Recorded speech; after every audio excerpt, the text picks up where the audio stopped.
cabin air has settled into a stillness that feels heavier than the flight itself. A suspended silence where the only sound is the cooling of engines and the soft, rhythmic ping of the seatbelt sign extinguishing. It is that precise moment between motion and arrival where the body still hums with the vibration of travel. Yet the world outside the oval window has ceased to rush by. Condensation clings to the plexiglass, fracturing the amber lights of the tarmac into 1,000 tiny, glowing stars. I do not move immediately. I let the sensation of stopping wash over me, feeling the gravity return to my limbs, anchoring me back to the earth after hours of floating in the upper atmosphere. The air circulating through the vents has shifted.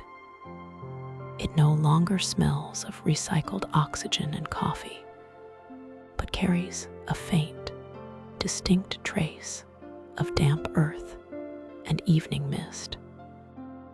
Rising from the seat feels like unfolding a map that has been creased for too long. My muscles stretch, grateful for the vertical space, and I reach for the handle of my carry-on. The latch gives a satisfying, mechanical click, and the weight of the bag settles into my grip.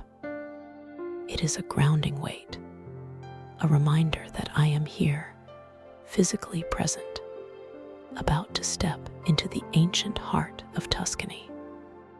Moving down the aisle, the carpet is worn and soft beneath the soles of my shoes, absorbing each step, keeping the atmosphere hushed and reverent. The crew offers quiet nods, their voices low and melodic, blending with the gentle shuffle of other passengers. We are a collective stream of tired travelers, moving slowly toward the open door. Crossing the threshold from the plane to the jet bridge is a sensory shift. The temperature drops, crisp and cool, greeting my skin with the promise of an Italian autumn. The floor here changes from soft carpet to a ribbed, industrial rubber that makes a hollow, echoing sound underfoot. The walls are metal and glass, sloping gently downward, guiding us away from the machine and toward the city. My suitcase wheels begin their song, a low, steady rumble that vibrates up through the handle and into my palm. It is a continuous, reassuring purr that accompanies me as the corridor widens, spilling us out into the terminal. Here begins the long, rhythmic journey through the halls of the airport, a transition space that exists outside of time. The lighting is soft, recessed into high ceilings, casting long, pale reflections on the polished terrazzo floor. The tiles are vast, speckled with flecks of gray and white, cool and smooth.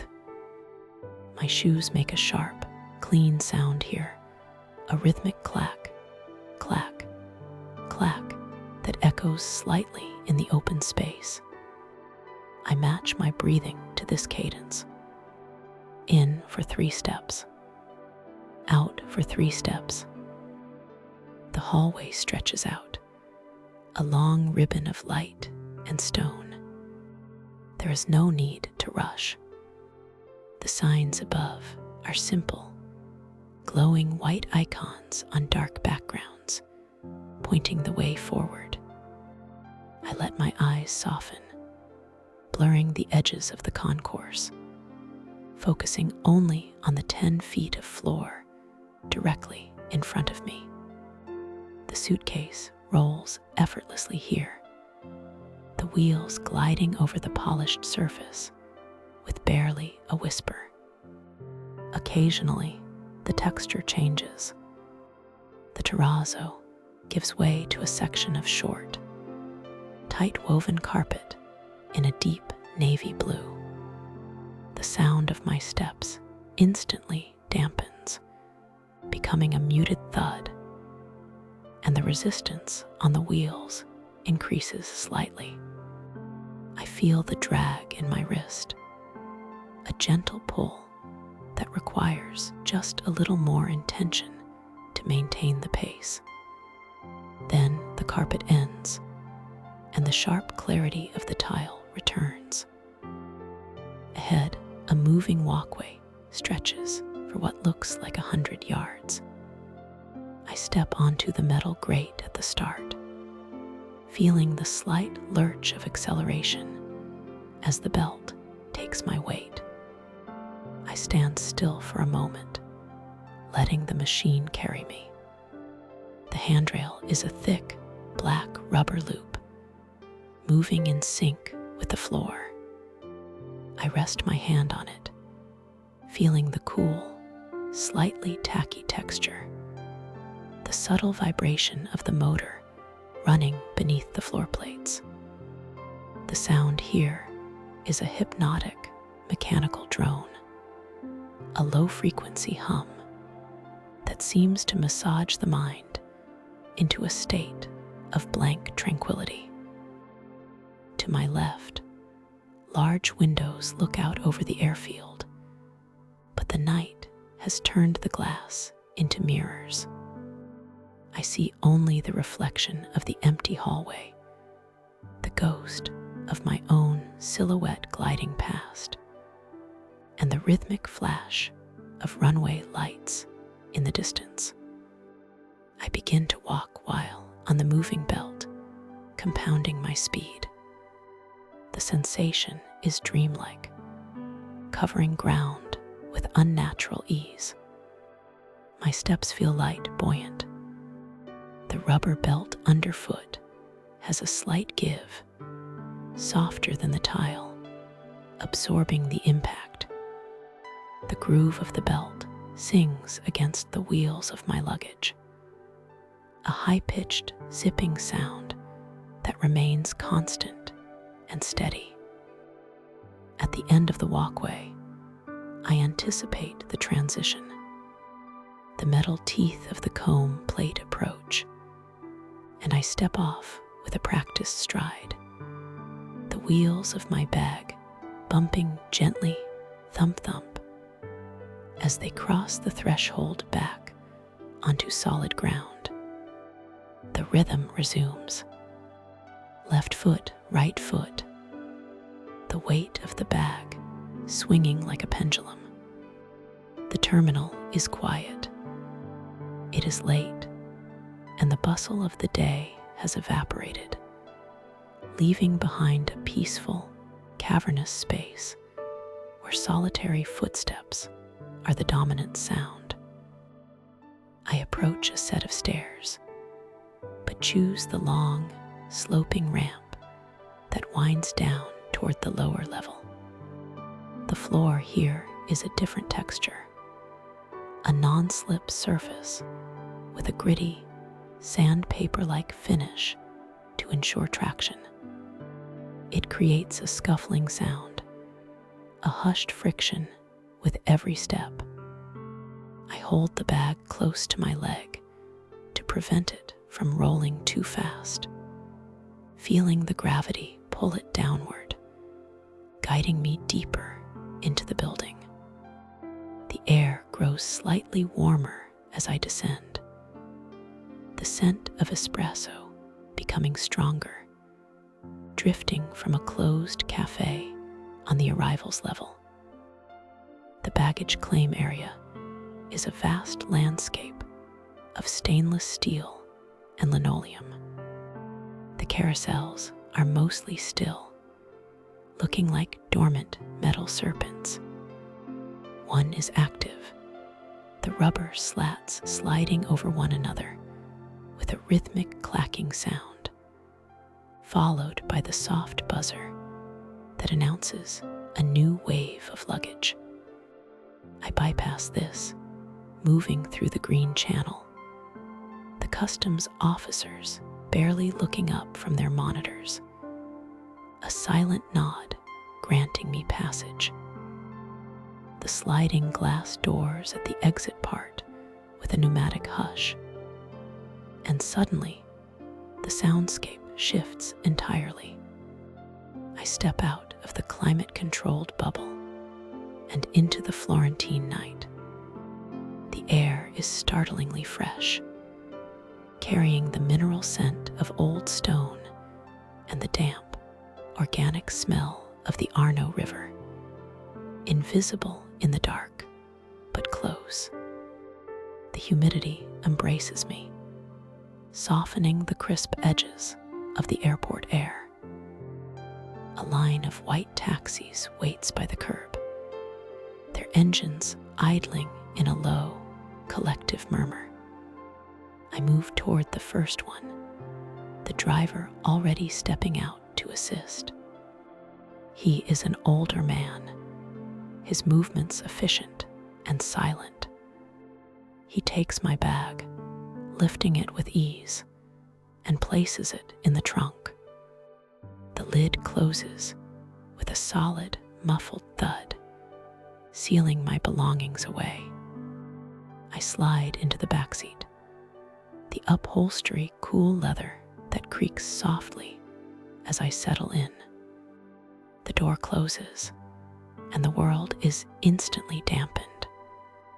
The sounds of the airport, the announcements, the sliding doors, the distant chatter are cut off, replaced by the intimate quiet of the car's interior. As the car pulls away, I sink deeper into the seat, letting the headrest catch the weight of my neck. We merge onto the highway, the tires humming a smooth, high note against the asphalt. Streetlights flicker past in a rhythmic cadence, amber pulses of light that wash over the interior of the car and then vanish. I close my eyes for a moment, letting the motion soothe me. The suspension of the car rocks gently, a cradle in motion. Soon, the smooth asphalt changes. We are leaving the modern periphery and entering the historic center. The sound of the tires shifts from a hum to a textured rumble as we hit the first cobblestones. This is the sound of Florence. It is a deep, vibrating purr that resonates through the chassis of the car. It is not jarring, but steady, a tactile reminder of the centuries of history paved beneath us. We navigate narrower streets, the car slowing down. Through the window, the city is a series of shadows and warm light. The buildings rise high on either side, stone facades seemingly touching the sky, their windows shuttered tight against the night. We pass under an archway, the sound of the engine echoing briefly against the stone walls before dampening again in the open square beyond. The driver navigates the labyrinthine streets with practiced ease, turning wheels hand over hand. The car gliding around corners where the sidewalks are barely wide enough for a single person. There are no crowds now. The tourists have vanished. The locals are asleep.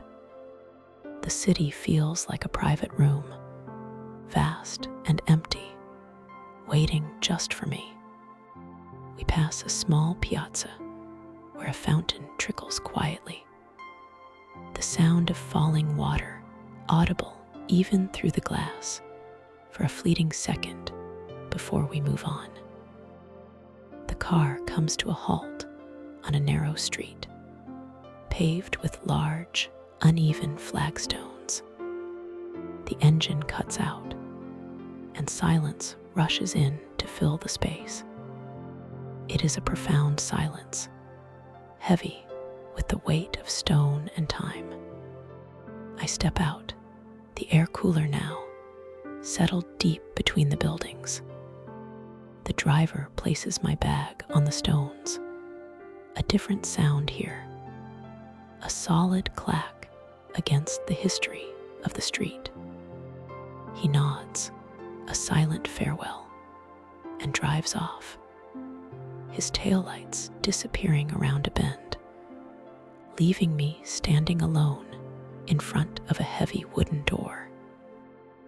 The door is massive, timber darkened by hundreds of years of weather and varnish, studded with iron bolts.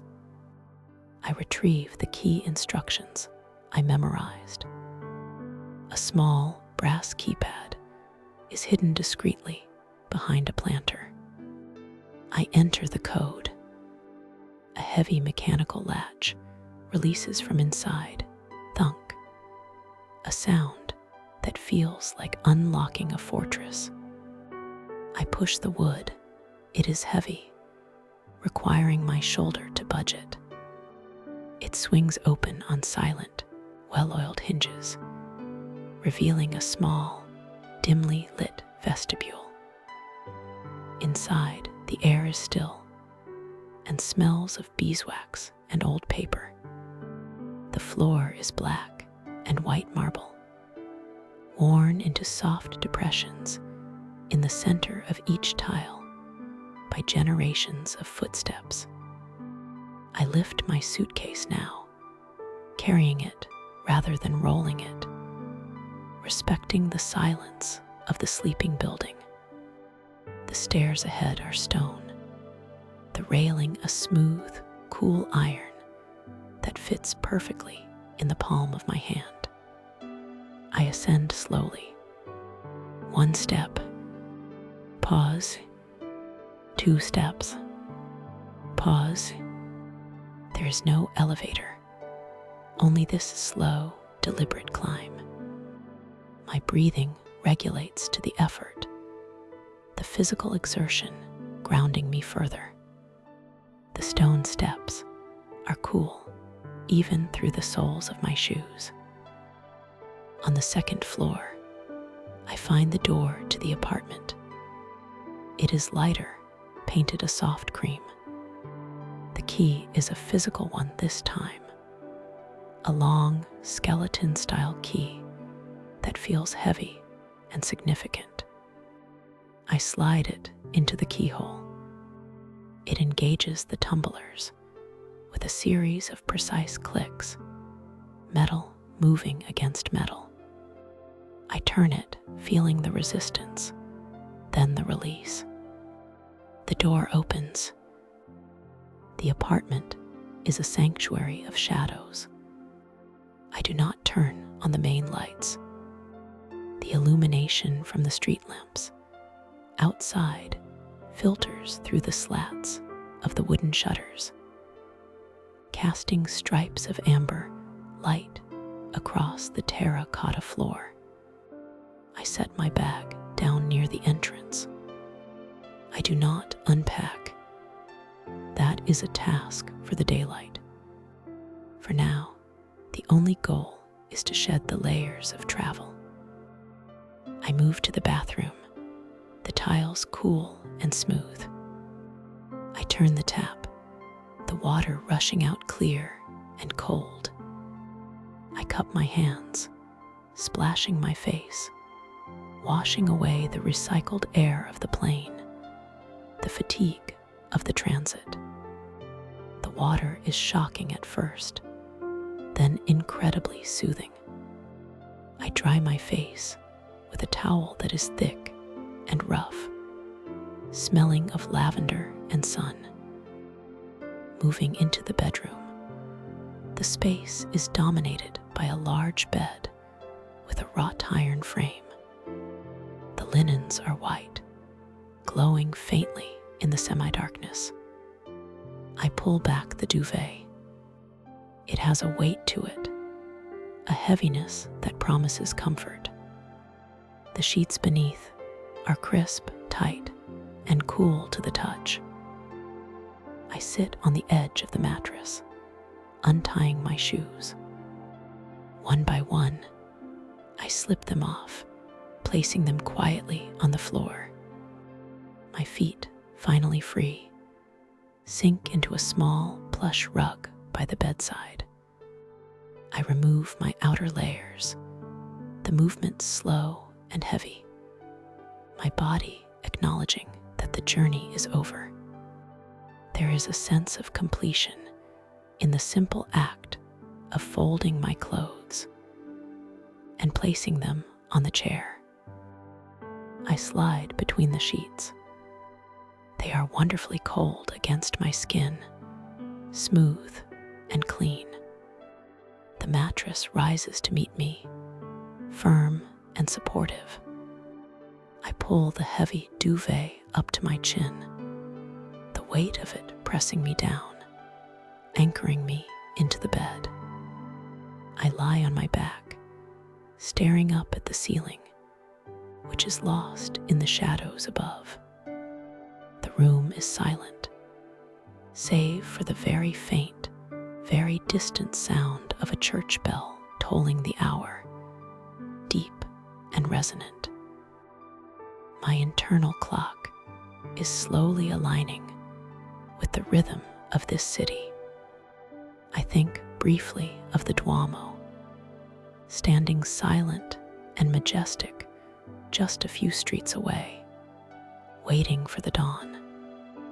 I imagine the marble facade, cool and gray in the night, anticipating the first touch of the sun.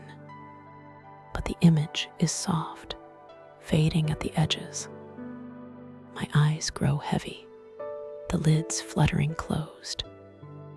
The tension in my shoulders dissolves into the mattress.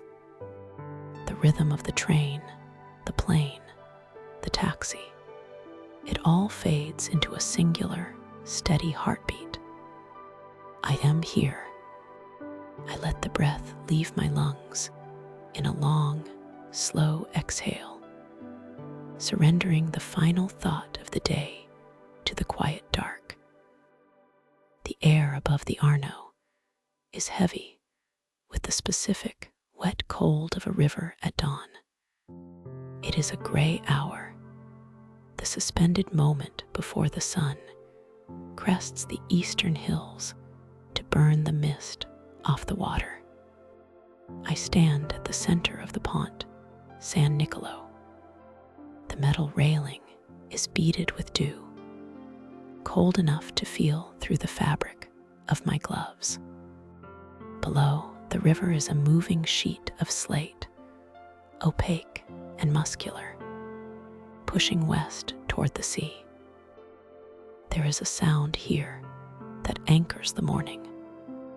It is the white noise of the weir, the pesquea, a man-made shelf of stone stretching across the width of the river. The water approaches the drop in a smooth, glassy silence, then shatters as it falls. It is a continuous, rushing exhale. The sound creates a curtain of acoustic static, washing away the distant hum of delivery trucks on the ring road, and the early clatter of shutters opening in the city center. I listen to this constant friction of water against stone. It is the sound of the city breathing in its sleep. The foam gathers in pale, swirling eddies at the base of the weir, turning slowly before being caught by the current and carried downstream. Turning my back to the water, I face the southern bank, neighborhood of San Nicolo sits, huddled under the steep rise of the hills. The buildings are painted in shades of ochre and burnt sienna, but in this low light, they appear as muted blocks of shadow. The tower of the city gate, the Porta San Nicolo, rises like a stone sentinel, its battlements cut sharply against the brightening sky. I leave the bridge. The transition from the open river to the narrow streets is immediate. The air becomes stiller, smelling of damp plaster and espresso grounds from a bar that has just unlocked its doors. My boots strike the pavement with a rhythmic, hollow tactility. I am looking for the start of an ancient path, away out of the basin and up into the green silence above the city. The entrance to the Via dell'Arta Canina is unassuming, a narrow mouth of stone tucked away from the main road. It begins as a paved street, but quickly sheds its urban skin to become something older. The name implies a steep slope, a path fit for a dog scramble. I begin the climb. This is a lane of solitude. High stone walls rise on either side, blocking the view of the city, turning the path into a roofless tunnel, open only to the sky. The walls are built of irregular sandstone blocks, fitted together centuries ago, and now softened by time. Moss grows thick in the crevices, a velvet mortar of deep, vibrant green. The grade steepens. My pace slows, adjusting to the angle of the earth. For the next long while, there is only the act of walking. The sensory input narrows down to the immediate, the repetitive, and the rhythmic. The ground beneath my feet is a patchwork of old paving stones and packed earth. The stones are smooth, polished by generations of travelers, their edges rounded and worn. Some are cracked, with tiny shoots of grass growing in the fissures. I watch the placement of my boots. Left, right. The sound of the step changes depending on the surface. On the flat stone, it is a solid thud. On the patches of gravel, it is a dry crunch. The walls guide me. They are textured maps of weather and season. Near the ground, the stone is dark, stained by the damp rising from the earth. Higher up, it bleaches to a pale biscuit color where the sun hits it during the day. Capers grow from the stone high above my head, their trailing vines swaying slightly in a breeze I cannot feel down here. I settle into a cadence. There is no need to look for landmarks. The path allows for no deviation. It is a singular channel, moving upward. My breath becomes audible, a soft rhythm syncing with the movement of my legs. In, out, step, step. The light changes as I climb.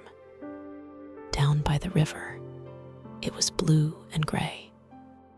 Here, the tops of the olive trees that peek over the high walls are catching the first true gold of the morning.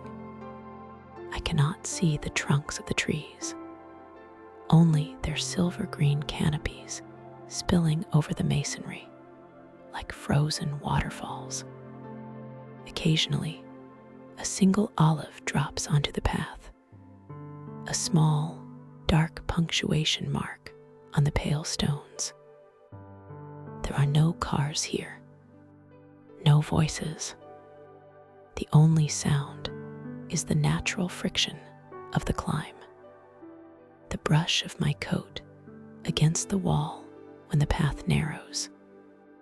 The sound of a bird shifting its weight in the dry leaves of an overhead branch. The silence is not empty. It is dense and physical. It feels like a weight being lifted off the shoulders, replaced by the buoyancy of the morning air. I focus on the gradient. The muscles in my calves stretch and contract. The effort generates a warmth that spreads from the center of my chest out to my fingertips. It is a good heat, the honest heat of motion. The path curves gently to the left, then corrects to the right, a serpentine line etched into the hillside. Above the wall to my right, the sky has shifted from pearl to a clear, hard azure. The separation between the man-made stone of the wall and the organic chaos of the olive branches is distinct, a sharp line where the geometry of the city meets the wildness of the hills. I stop for a moment, not to rest, but to exist in the stillness. I place a hand on the wall. The stone is cold, rough against my palm. I can feel the grain of the sandstone, the tiny imperfections that make it real. I close my eyes. The world reduces to the smell of damp soil, the coolness of the shadow, and the faint, rhythmic chirping of a cricket hidden somewhere in the ivy. Resuming the walk, the rhythm returns instantly. The body remembers the pace. The monotony of the walls becomes hypnotic. Stone moss sky. Stone moss sky. It is a visual mantra. There is no destination in my mind, only the process of ascending. The path levels out briefly, giving the legs a respite before pitching upward again. A lizard darts across the stones, a flash of green lightning that freezes on the vertical surface of the wall, blending into a patch of ivy. I pass it without breaking stride. The path begins to descend. The walls lower slightly, allowing glimpses of terracotta roofs and cypress trees in the gardens beyond. The texture of the ground changes again, becoming more paved, more intentional. The descent is easier, gravity assisting the forward motion. I let the momentum carry me down, the rhythm of my steps accelerating slightly, lighter now. The tunnel of the Via dell'Arta Canina widens and spills me out near the Porta San Miniato. Here, I find the first specific point of the day's search. I am looking for a section of masonry known to locals as the dampening wall. It is not marked on tourist maps. It is simply a quirk of architecture and physics, located where the heavy fortification of the city gate meets the retaining wall of the garden above. I move toward the shadow of the gate. The brickwork here is massive, built to withstand sieges, but my interest is in the acoustic shadow it creates. I step into the corner where the two walls meet at an obtuse angle. The change is instantaneous.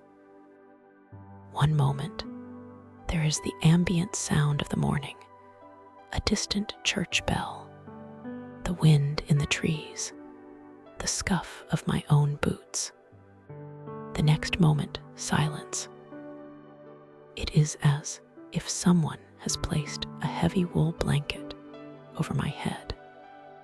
The geometry of the stone traps and cancels the sound waves.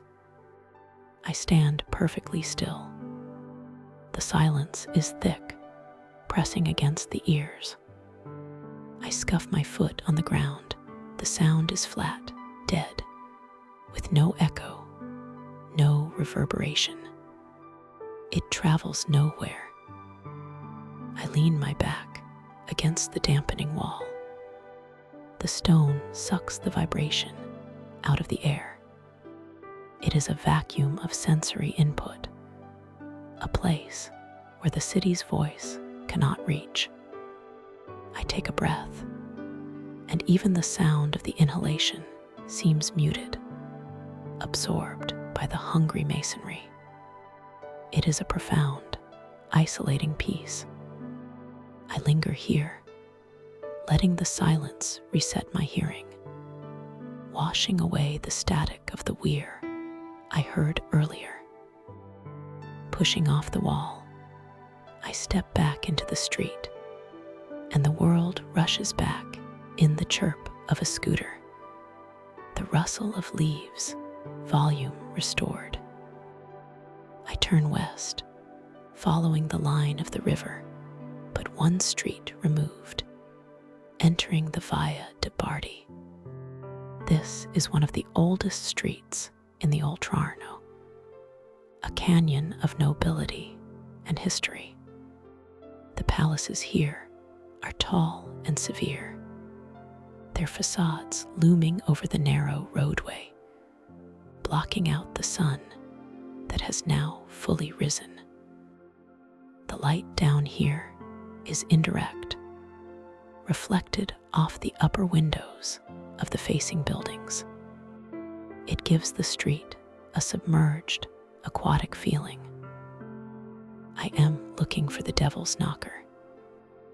The street curves, following the old bank of the river. The buildings are fortresses disguised as homes. The ground floors are clad in rusticated stone huge, rough-hewn blocks that speak of defense and impenetrability. The windows are high and barred with iron grills. I walk slowly, scanning the heavy wooden doors. There are many knockers here, brass lions polished to a shine by waiting hands. Iron rings simple and functional, but I am looking for something distinct. I find it on a door that looks like it has not opened in a generation.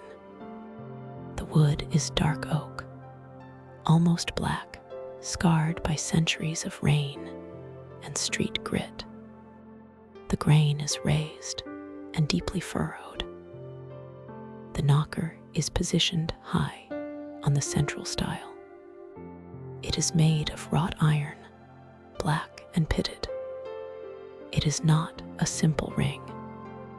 It is shaped into a grotesque face, a mouth open in a silent scream, holding the heavy ring between its teeth.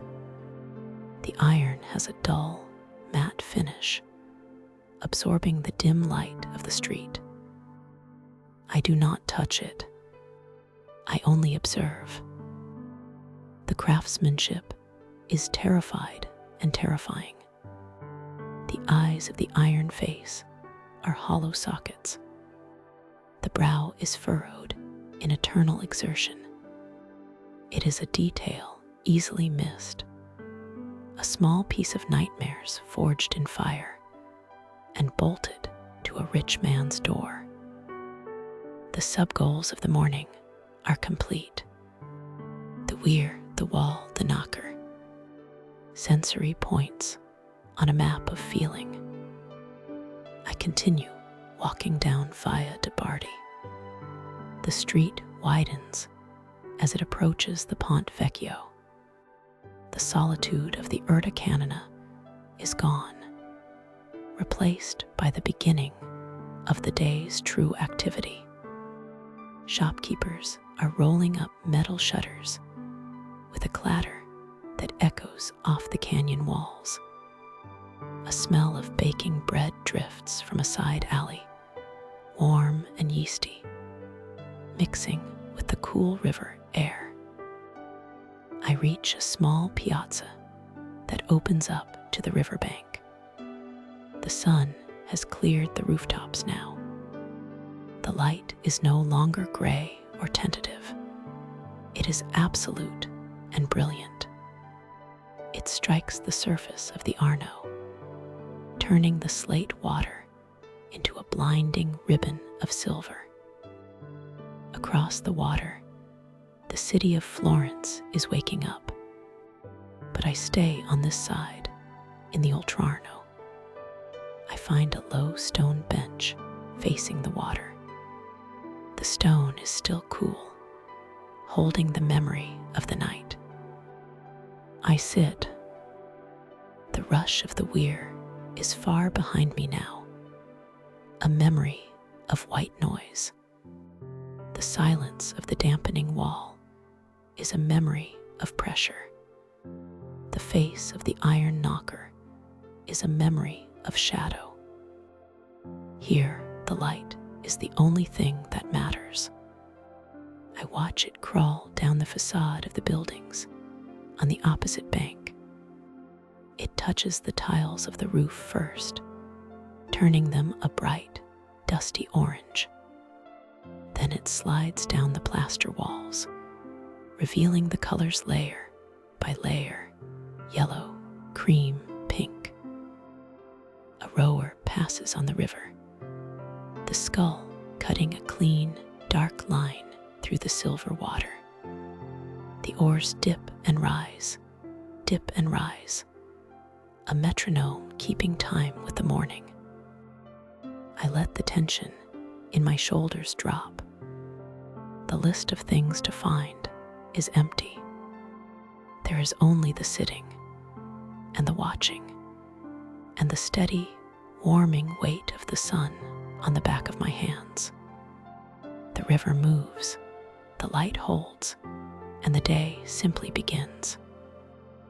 The air in the pre-dawn hours holds a specific kind of weight, a heavy, damp stillness that presses against the skin like a cold sheet. Florence is not yet awake. The streets are gray canyons, the sky above a bruised indigo that suggests the night is reluctant to leave. I have found my place on Via dello Studio, a narrow tributary that feeds directly into the heart of the city's religious center. Here, the architecture offers a seat. The Panch di Via are stone benches built directly into the base of the palazzos, remnants of a time when the street was a living room. I settle onto the slab of Pietraserena. The stone sucks the warmth from my denim immediately. A grounding, sharp sensation that travels up through my legs. It is cold, solid, and unforgiving. To my left, the street opens up. The massive flank of the cathedral, Santa Maria del Fiore, walls off the world.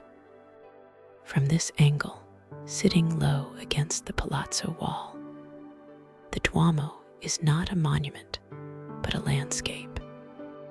It occupies the entire field of vision, a mountain of marble that seems to generate its own gravity.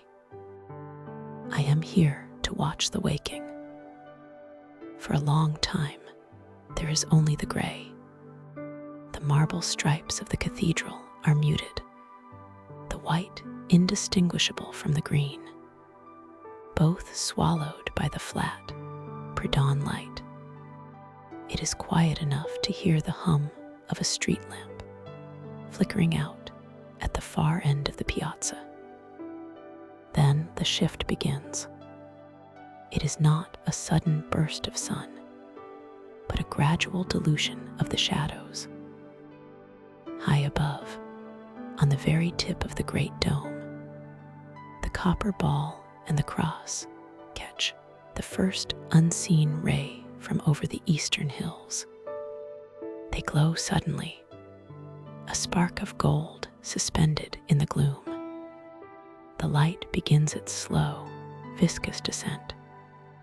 It crawls down the ribs of the terracotta tiles, turning the dull clay into a vibrant, burning orange. I lean back against the rough rustication of the wall behind me.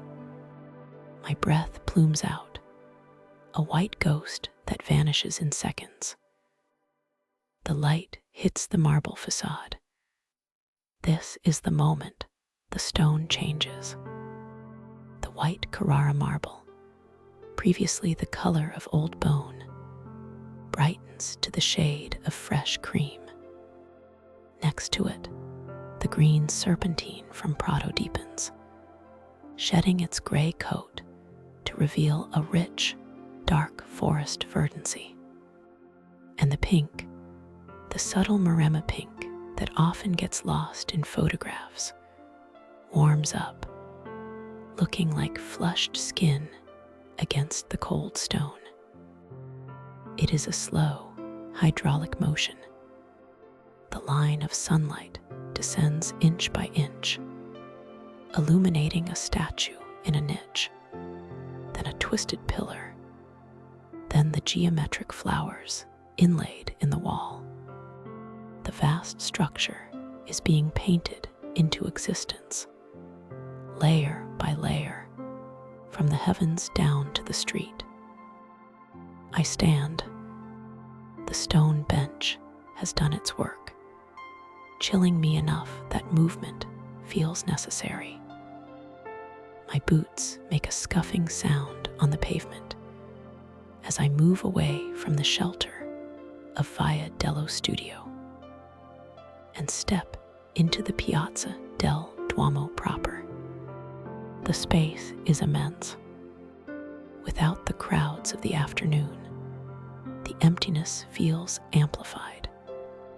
A single delivery van idles 300 yards away, its engine a soft purr that barely reaches me. I drift toward the gap. There is a specific channel of air that exists between the cathedral's main body and the soaring verticality of Giotto's bell tower.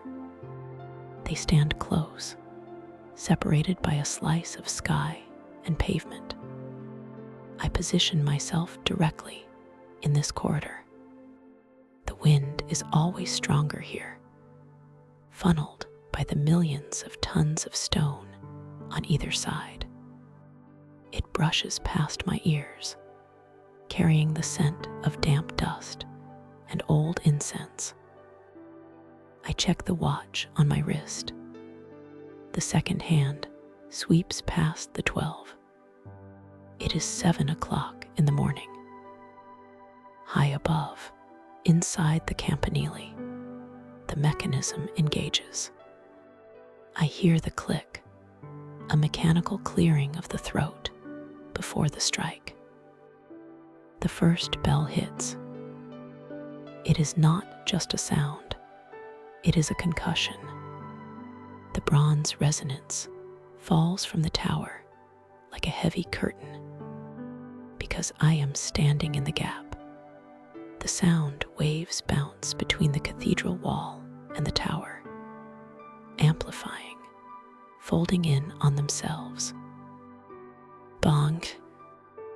The vibration travels through the soles of my shoes. I feel it in the center of my chest, a physical thrumming that matches the beat of my heart. is dark, complex, filled with lower frequencies that you feel more than you hear. It is the voice of the city clearing its throat. Pigeons launch from the ledges above. A sudden explosion of gray wings clapping against the air. Startled by the routine they witness every morning. Bong. I close my eyes. The sound washes over me, drowning out the distant delivery van, the wind, the sound of my own breathing. It is total, absolute immersion in the bronze. Bong. 4. Bong. 5. Bong. 6. Bong. 7. The final strike hangs in the air. It does not end abruptly. The hum decays slowly. A long, tapering tail of sound that fades into the stone, vibrating in the atmosphere for 10, 20, 30 seconds after the hammer has stopped. I listen until the very last ghost of the note has evaporated, leaving the silence louder than it was before. The wind picks up again, rushing through the gap, cooling my face. I turn away from the tower, letting the bells settle in my memory. I begin to walk. This is not a walk of destination. It is a walk of rhythm. I turn my back on the open expanse of the piazza and head south, toward the tighter, darker streets of the medieval quarter. The transition is immediate. The expansive sky is cut off, replaced by the overhanging eaves of tall, fortress-like houses. My pace settles into a slow, hydraulic cadence. Left foot, right foot. The pavement here is uneven. Large slabs of gray stone that have shifted over centuries, creating a topography of small ridges and valleys. I have to watch the ground, focusing on the placement of each step. Heel strike stone. The sound is a dull clack, distinct and solitary. The toe rolls forward. Weight transfers. The other foot lifts. There is a meditative quality to navigating this surface. It requires just enough attention to keep the mind from wandering, but not enough to cause stress. It is a loop of sensation. The hardness of the ground, the slight give of the rubber sole, the cool air brushing against my hands. The street curves gently.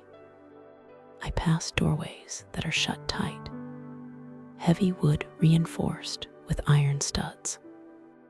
There are no lights on in the windows above. The city is a dormant creature, its breathing slow and shallow. I continue. One block, then another. The rhythm of walking takes over.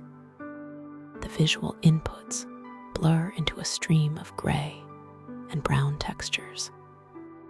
Rough brick, smooth plaster, chipped stone. The repetition is soothing. I am not looking for landmarks. I am not reading street signs. I am simply moving mass through space. A light rain begins to fall, or perhaps it is just the heavy mist condensing. The stones underfoot turn slick, gleaming with a dull, oily sheen. The sound of my footsteps changes, becoming softer. A wet patter rather than a dry clack. I keep walking. The air here smells different than in the open square.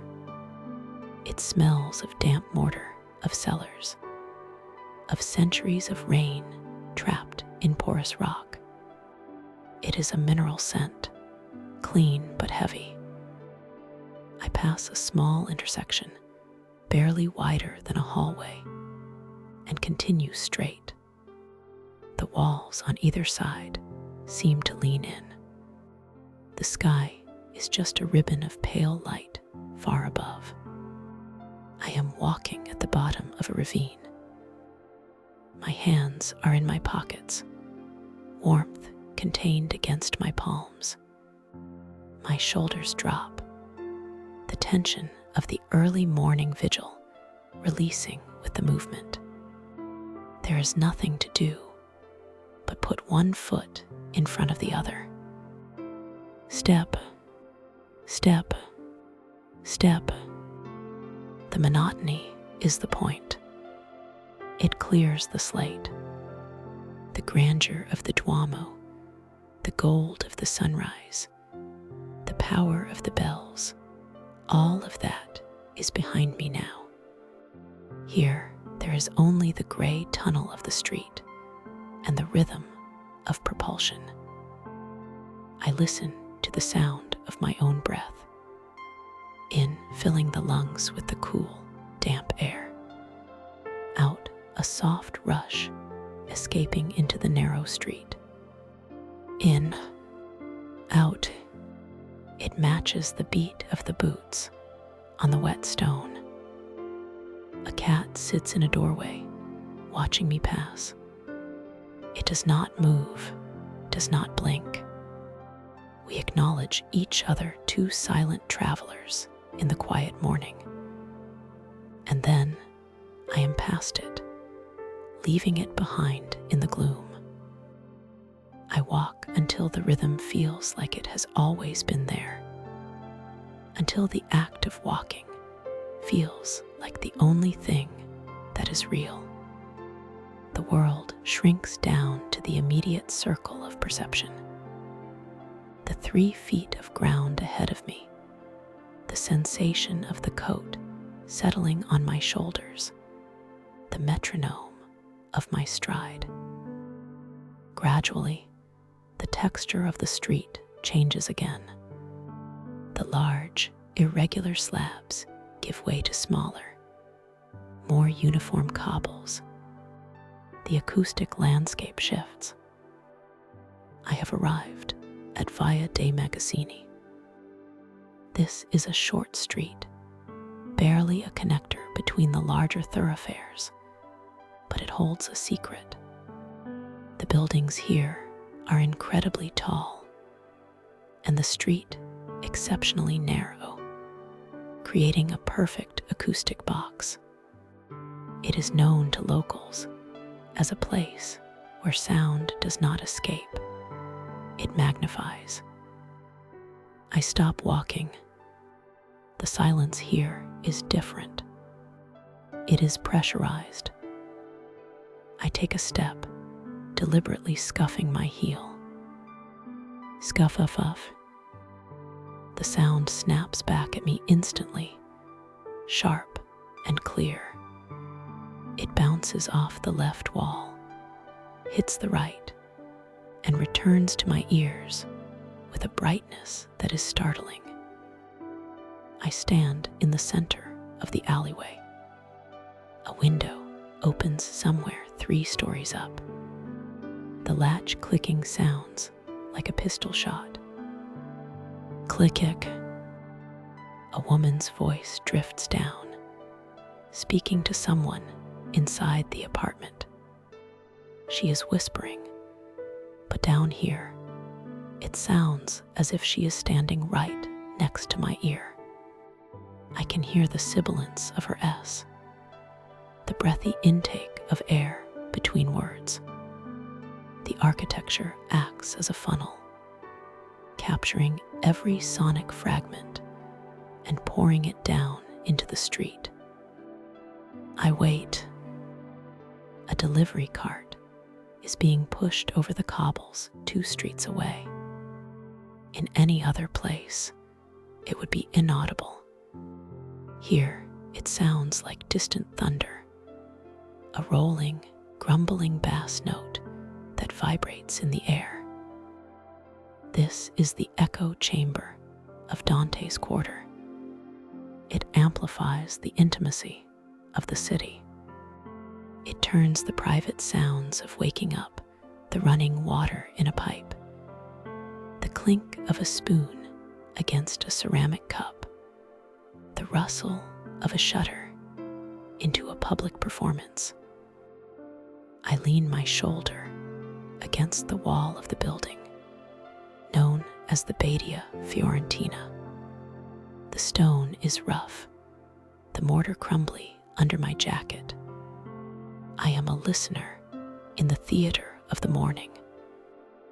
The light is filtering down now, finally reaching the bottom of this deep alley. It touches the wet cobbles, turning them from black to silver. The day is officially beginning. The silence is breaking, not with a crash, but with 1,000 tiny, amplified details.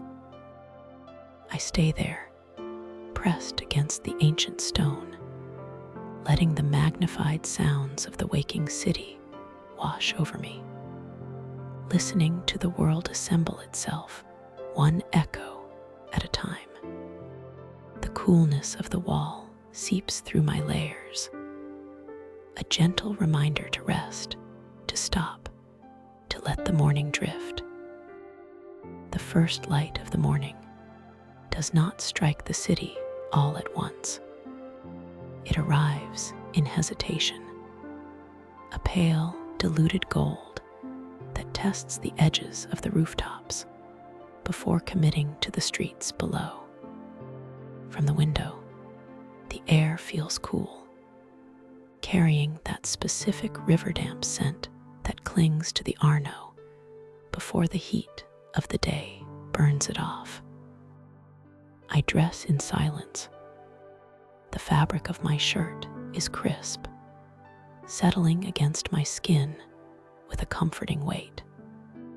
My shoes are waiting by the door, laces loose, ready for the cobblestones. There is no rush. The itinerary today is not a list of demands, but a series of invitations. Leaving the apartment, the stairwell is a vertical tunnel of quiet. My footsteps echo softly against the stone treads, a rhythmic descent into the waking world. The heavy timber door at the street level requires a firm hand. The iron latch is cold, the metal smooth from centuries of palms pressing against it. I lift the bar, feel the mechanism give way with a solid clunk, and step out into the gray-blue morning. The destination is the Piazza Ognissanti, but the path there follows the river. To my left, the water is a flat, opaque sheet, reflecting the sky in muted tones of slate and pearl. The traffic is sparse, a lone delivery van, a cyclist moving with silent purpose. I reach the piazza. It is a wide, open space that feels larger in this emptiness. The church of San Salvatore in Ognissanti stands waiting, its Baroque facade catching the first true rays of the sun. The stone is not uniform. It is a living geology, a map of time compressed into architecture. I approach the steps. They are broad and shallow, inviting a slow ascent. But I do not go in yet. I linger at the base, my attention drawn to the texture of the materials. The prompt for today is to find the calcite veins, the natural scars running through the marble. Crouching slightly, I inspect the lower plinth of the facade. The stone here is cool to the touch. I run a finger along a seam where two blocks join. The marble is not white. It is a landscape of cream and gray, speckled with the memory of the earth. There, a vein of calcite runs diagonally across the block. It is crystalline, slightly translucent, catching the light differently than the surrounding stone. It looks like a frozen stream, a jagged line of purity trapped in the rock. I trace it with my eyes, following its path from the bottom edge, up through the center, until it disappears into the mortar of the next layer. It is a detail easily missed. Most would look at the saints, the heavy cornice, the grand crest at the top. But the quiet beauty is here, at knee height, in the geological accident of the material. I stand and step back, letting the whole facade come into view again, but now aware of the intricate map drawn upon its skin. The sun has climbed higher, warming the stone, turning the cream to honey. I turn away from the river now, letting the open space of the piazza drift behind me. The transition is gradual. The sound of the water fades, replaced by the enclosed acoustics of the narrow streets. I begin the walk toward the north, toward the San Marco district. This is not a direct line. It is a meandering path through the veins of the city. My pace settles into a steady, hypnotic rhythm. Left foot, right foot. The sound of my soles on the Pietrus arena is a dull, consistent tap. The pavement here is uneven. The great slabs of gray stone worn smooth in the center and rough at the edges. I watch the ground moving beneath me. The pattern of the stones is irregular, a mosaic of rectangles and trapezoids fitted together with ancient precision. The air in these side streets is still holding the night's chill. It pools in the doorways and lingers under the eaves. I walk through pockets of shadow and sudden bands of sunlight. The temperature creates a physical rhythm to match my stride. Cool, warm, cool, warm. I pass a row of shuttered shops. The metal grates are pulled down, locked tight. There is no commerce yet, only the anticipation of it. A cat sits on a high ledge, watching me pass with green, unblinking eyes. It does not move. I do not stop. We are merely two distinct points of life in a landscape of stone. The street widens, then narrows again. I cross a small intersection. There are no cars here, only the geometry of the buildings rising up on either side.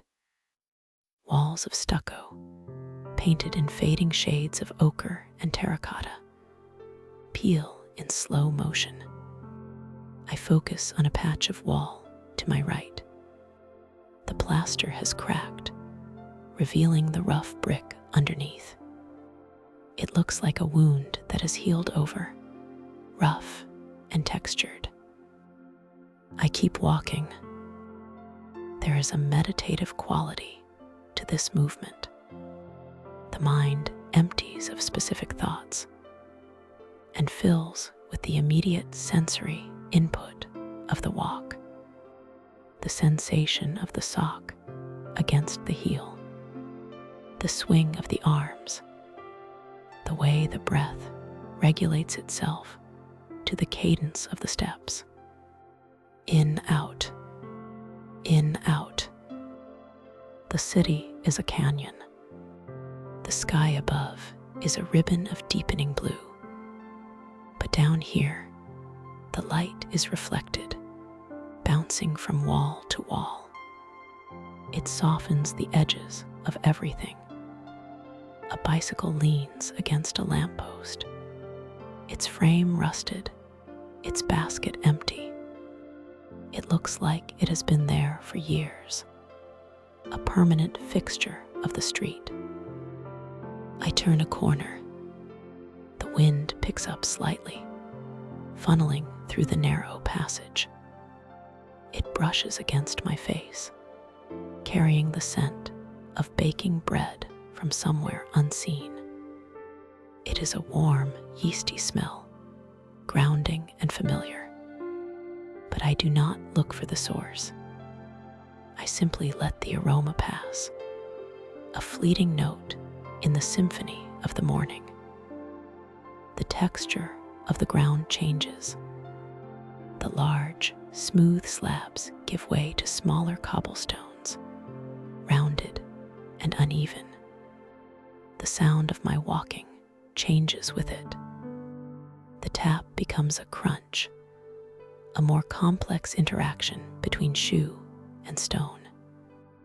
I have to pay more attention to my footing, adjusting my balance with each step. This subtle shift in focus deepens the trance. The world shrinks to the next 3 feet of ground. A heavy wooden door stands ajar on the left. Beyond it, a glimpse of a courtyard, dark and green. Ferns spill out of terracotta pots. A fountain trickles somewhere in the gloom. The sound of the water is faint, a delicate percussion that is audible for only a few seconds before I leave it behind. I am moving through a valley of silence. The major boulevards are distant, their noise reduced to a low, oceanic hum that forms a backdrop to the immediate quiet. Here, in the capillaries of the city, time feels suspended. There is only the walk. The rhythm continues. 1 block, 2 blocks. The repetition is soothing. It washes away the need for destination. I could walk like this for hours, just observing the play of light on the stucco, the iron rings tethered to the walls, the heavy studs on the doors. I pause at a corner to let a small delivery truck squeeze past. The driver lifts a hand in a weary wave. I nod. The truck rumbles away, leaving a plume of exhaust that quickly dissipates. Silence returns, heavier than before. I resume the pace. The sun is higher now, cutting deeper into the street. The shadows are shortening, retreating toward the base of the buildings. I walk along the edge of the shade, keeping one shoulder in the cool and one in the warmth. The architecture begins to change subtly. The buildings become taller, more imposing. The stone is darker. I am entering a different district, an older part of the grid. The street straightens, offering a long perspective of converging lines. I fix my eyes on a distant point, a balcony railing catching the light, and walk towards it. It does not seem to get closer. The walk is a state of being, not a means of travel. The rhythmic thud of my heels is the only clock that matters. Eventually, the narrow street opens up. The density of the medieval quarter gives way to the slightly broader, straighter avenue of Via Cavour. The transition is soft. The air feels lighter, less compressed. I stop for a moment to reorient. The stillness of the walk lingers in my limbs. My legs feel heavy, grounded, as if the stone of the street has worked its way into my muscles. I take a deep breath, tasting the dust and the warmth, and look for the unassuming entrance of the Chiostro dello Scalzo. It is easy to miss. A simple door in a long wall. There is no grand piazza here, no dome to mark the spot, just a number and a modest sign. I push the door open. The transition from the street to the cloister is instant. The noise of the city, which had begun to rise on the main avenue, is severed the moment the door clicks shut behind me. I am standing in a small, rectangular courtyard. A colonnade runs around the perimeter, supporting a series of graceful arches. The center is open to the sky, but the ground is paved, clean and bare. The immediate impression is one of silence and colorlessness. This is the realm of the monochrome. The walls under the portico are covered in frescoes, but they are not the vibrant reds and blues of the churches. They are grisailles, paintings executed entirely in shades of gray, sepia, and ochre. I step into the shadow of the colonnade. The air here is cool, trapped by the stone and shielded from the sun. I begin to walk the perimeter, moving counterclockwise.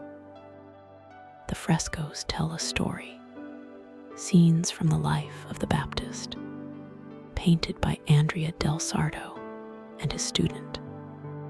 But today, the narrative is secondary to the tone. I stop in front of a panel depicting a baptism. The figures are modeled in light and shadow.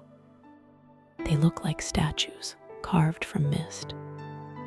The artist has used the color of the plaster itself as the midtone, adding dark pigments for the shadows and white lead for the highlights.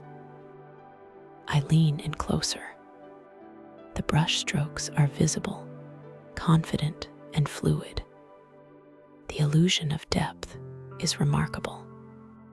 The painted columns in the background of the scene seem to recede into a space that does not exist.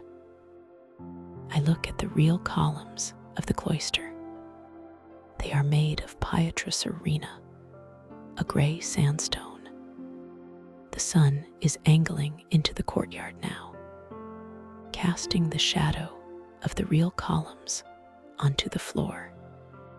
These shadows stretch out, dark and sharp, reaching toward the painted wall. There is a dialogue happening here between the real shadows and the painted ones. I stand still, observing the intersection. The shadow of a capital falls across the painted robe of a figure. The gray of the stone merges with the gray of the paint. It is a layering of realities. The silence is profound. It is not an empty silence, but a dense one, filled with the weight of 500 years of quiet observation.